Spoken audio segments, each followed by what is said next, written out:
नमस्कार. वाढदिवसाचं खरं निमित्त आहे आणि सेलिब्रेशन माउंटेनिअरिंगचं आहे.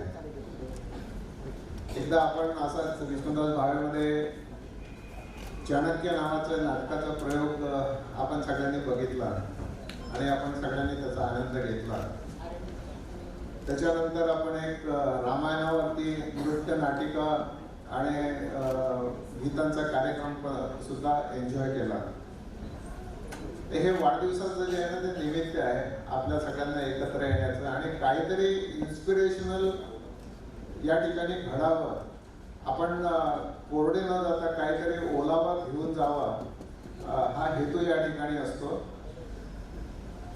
मी जेव्हा 60व्या वर्षी PhD कंप्लीट केलं, मला अनेकांनी विचारलं की what is the use of your doing PhD. तुम्हाला काय प्रमोशन मिळणार आहे का, तुम्हाला काय एक्स्ट्रा इन्क्रीमेंट काय आणखी दुसरी नोकरी मिळणार आहे. I said no nothing. Then कशासाठी PhDचा उपयोग काय तुम्हाला. अकॅडमिक लाईनमध्ये असले तर त्यांना असतो. तर I said every day is a day for learning and full life you should keep learning.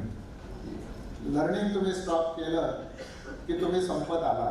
ज्या दिवशी तुम्ही शिक्षण बंद केलं, ज्या दिवशी लर्निंग बंद केलं, त्या दिवशी तुम्ही एजिंग तुमचं सुरू झालं असं समजा. आणि म्हणून हे केलं पाहिजे.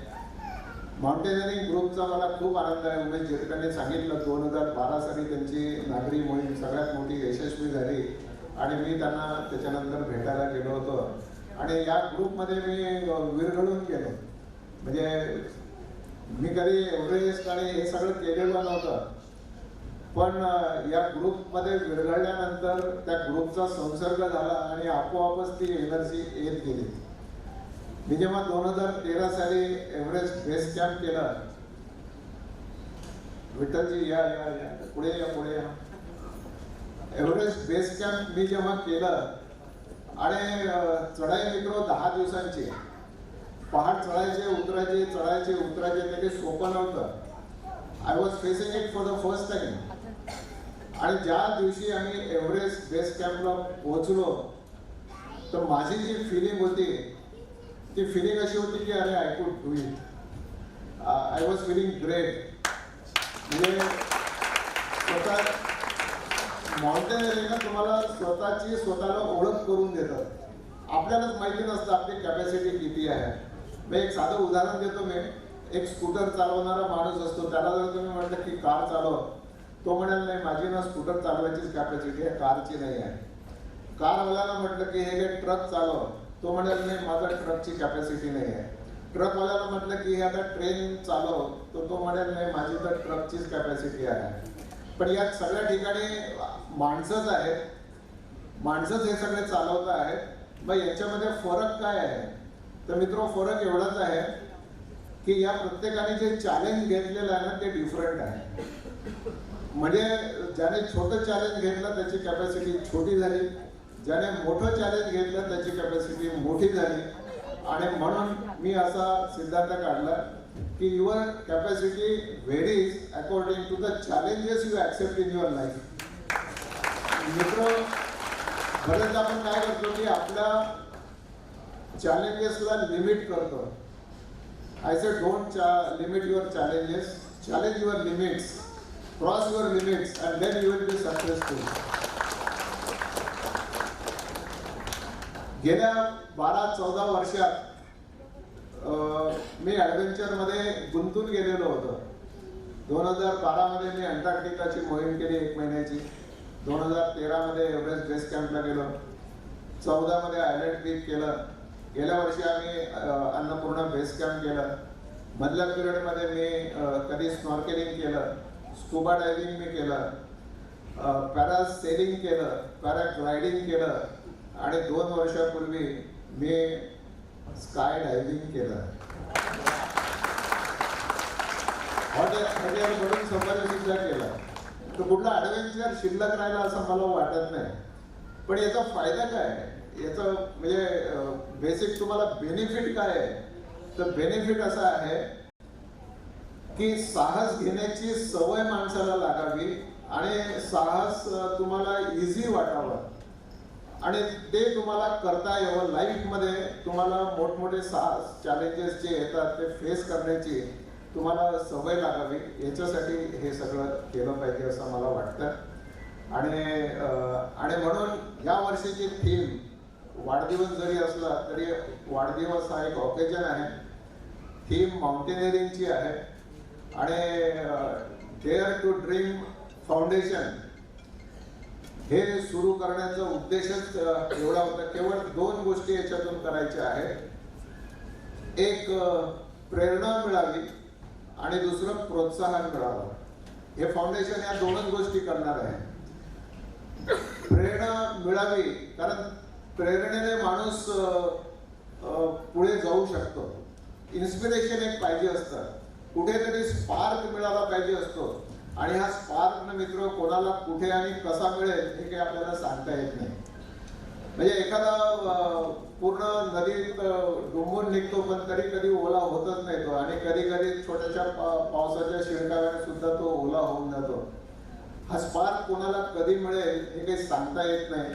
आणि म्हणून हा स्पार्क देण्यासाठी, एक इन्स्पिरेशन देण्यासाठी, एक प्रेरणा देण्यासाठी हा एक निमित्त वापरल्या जाते आहे आणि त्याच्यासाठी डेअर टू ड्रीम फाउंडेशन आहे.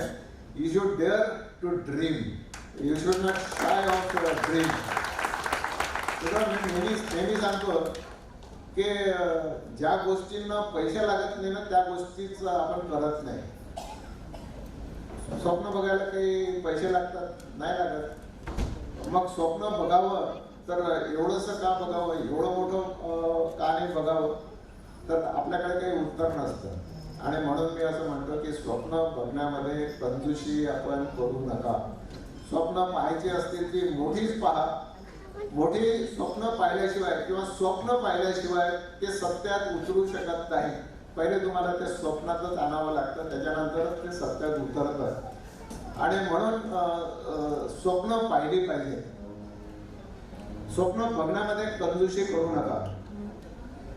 अनेकांच्या आयुष्यामध्ये डिफिकल्टीज येतात. आता ही साहसाची सवय नसली, ॲडव्हेंचरची सवय नसली तर काय होतं, छोट्या छोट्या गोष्टीने माणसं डिस्टर्ब होतात. परीक्षेमध्ये मला 90% एक्सपेक्टेड होते, मला 89% मिळाले. तो डिस्टर्ब होतो. त्याला एखाद्या पर्टिक्युलर कॉलेजमध्येच ऍडमिशन पाहिजे असते पण त्याच्यापेक्षा एका ग्रेडने कमी आहे त्या कॉलेजमध्ये ऍडमिशन मिळाली, तो डिस्टर्ब होतो. एखादा मित्र त्याची मैत्री सोडून जातो, मैत्री सोडून जाते, तो त्याने डिस्टर्ब होतो. आणि हे जे डिस्टर्बन्सेस आहेत ना, हे सहन करण्याची त्याच्यात शक्तीच नसते, कारण कधी फेसच केलेला नाही. त्याच्यामुळे मी असं म्हणतो की डिफिकल्टीज प्रत्येकाच्या लाईफमध्ये येतात. एकही माणूस असा नाही की ज्याच्या आयुष्यामध्ये डिफिकल्टीज येत नाही. पण मित्र, if you read philosophy you will come to realise की डिफिकल्टी नेव्हर कम्स अलोन.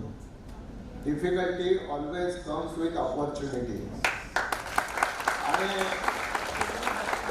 मी एकाला सांगितलं असं तर तो म्हणाला की ठीक आहे तुम्ही सांगताय पण ही ऑपॉर्च्युनिटी घ्यायची कशी, ती दिसायची कशी, ओळखायची कशी, मला तर डिफिकल्टीज दिसते आणि म्हणून डिफिकल्टीच्या पुढचा मला काही दिसत नाही.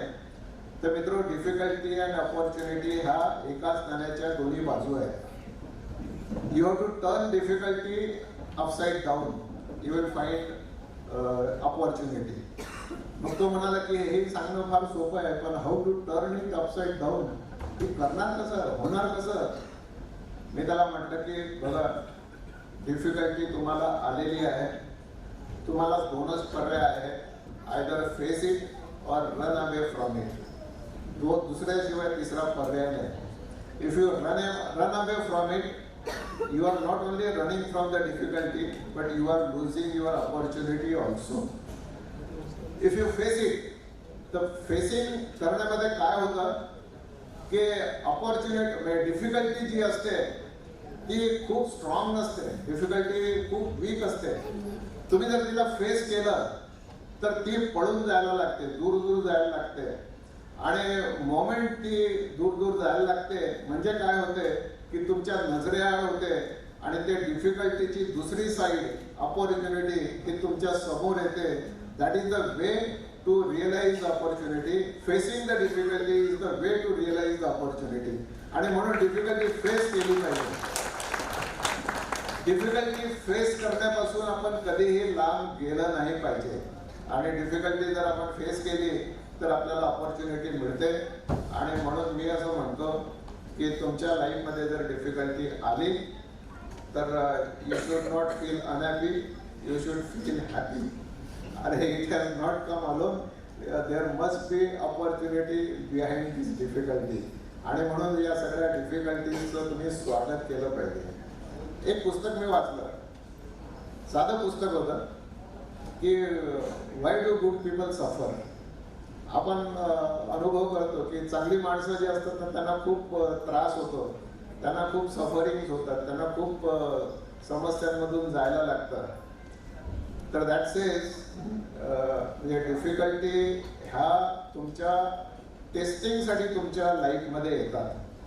दे want to test you whether you are passing that examination or not depends on your response to the difficulty. तुमचा रिस्पॉन्स कसा आहे डिफिकल्टीला त्याच्यावरती हे डिपेंड करतं की तुम्ही त्या परीक्षेमध्ये पास होता की नापास होता. आणि म्हणून गुड पीपल त्यांच्या लाईफमध्ये काय होतं, डिफिकल्टी जे आहेत ते फेस करत जातात. फेस करता करता त्यांची कॅपॅसिटी वाढत जाते, त्यांची क्षमता गुणवत्ता आणखी सुधारत जाते आणि ते रिफाईन होत जातात. एक एक स्टेप वर वर चढत जातात आणि एक एक स्टेप. नमस्कार नमस्कार. डॉक्टर अरुणिमा सिन्हा जी का मैं तहे दिल से स्वागत करता हूँ.